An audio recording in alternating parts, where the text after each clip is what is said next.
Assalamu alaikum, chers frères et sœurs. Une nouvelle fait grand bruit en ce moment. Un individu très connu a été abattu dans son propre appartement en Suède. Cette information s'est propagée rapidement sur les réseaux sociaux, car cet homme avait déjà fait parler de lui il y a environ 2 ans, et pas pour de bonnes raisons. Non, ce n'était pas un artiste, un écrivain ou un homme de talent. Rien de tout cela. Il avait attiré l'attention du monde entier non pas pour un exploit, mais pour une provocation pure et gratuite. Vous vous souvenez? En 2023, il avait profané le Saint-Coran devant la plus grande mosquée de Suède, en plein jour de l'Aïd al-Adha. Une provocation délibérée, sous couvert de la liberté d'expression. Eh bien, cet homme, c'était Salwan Momika, un réfugié irakien qui avait trouvé refuge en Suède, un pays qui, comme on le sait, est devenu un véritable sanctuaire pour ceux qui propagent la haine contre l'islam. Son nom était devenu tristement célèbre dans le monde musulman. Et aujourd'hui, il n'est plus. Il a été abattu à Sardartalj, juste un jour avant qu'un tribunal suédois ne rende son verdict dans une affaire où il était accusé d'avoir profané le Coran. Mais ce verdict n'aura jamais lieu, car un autre jugement l'attend désormais. Un jugement bien plus grand et inéluctable. Les autorités suédoises ont annoncé jeudi que le procès était suspendu suite à la mort de l'un des accusés. La veille, la police avait été alertée d'une fusillade.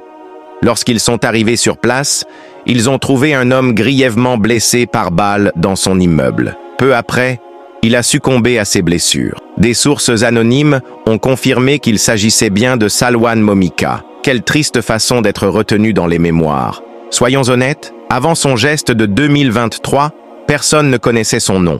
Mais en choisissant de s'attaquer au Coran, il a gagné une sinistre notoriété. Son visage était devenu celui d'un homme plein de haine, un homme qui n'a laissé derrière lui que du mépris et de la discorde. La vie est courte, et quand vient la mort, ce qui reste, c'est l'empreinte qu'on laisse derrière nous. Un homme bon, un homme de bien, sera aimé, pleuré, regretté. Mais un homme rempli de haine et d'hostilité, il ne laissera derrière lui que du soulagement, car son départ signifie la fin de ses nuisances. Le destin de Salwan Momika est un rappel pour nous tous.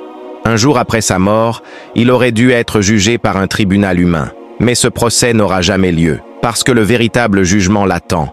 Un jugement qu'aucune avocate, aucun passe-droit, aucune excuse ne pourra éviter. Cette fois, le juge n'est autre qu'Allah subhanahu wa ta'ala lui-même. Salwan avait fui l'Irak, cherché refuge en Norvège, puis en Suède. Il bougeait de pays en pays, en quête de protection. Mais aujourd'hui, il est arrivé à un endroit où plus personne ne peut le défendre. Plus de visa, plus de passeport, plus d'asile. Il ne reste que lui et ses actes. Allah seul sait ce qu'il attend désormais. Dans ce bas monde, il se croyait fort, intouchable. Il riait, il provoquait. Il n'a jamais été réellement inquiété pour ses actes. Au contraire, il a gagné en notoriété et en protection grâce à sa haine affichée contre l'islam. Mais aujourd'hui, après seulement 2 ans, son arrogance a pris fin. Il se tient maintenant devant le plus grand des juges.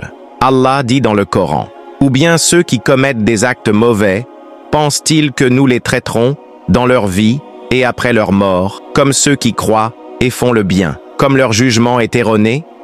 Que cette histoire nous serve de rappel. Qu'Allah subhanahu wa ta'ala nous accorde une bonne fin.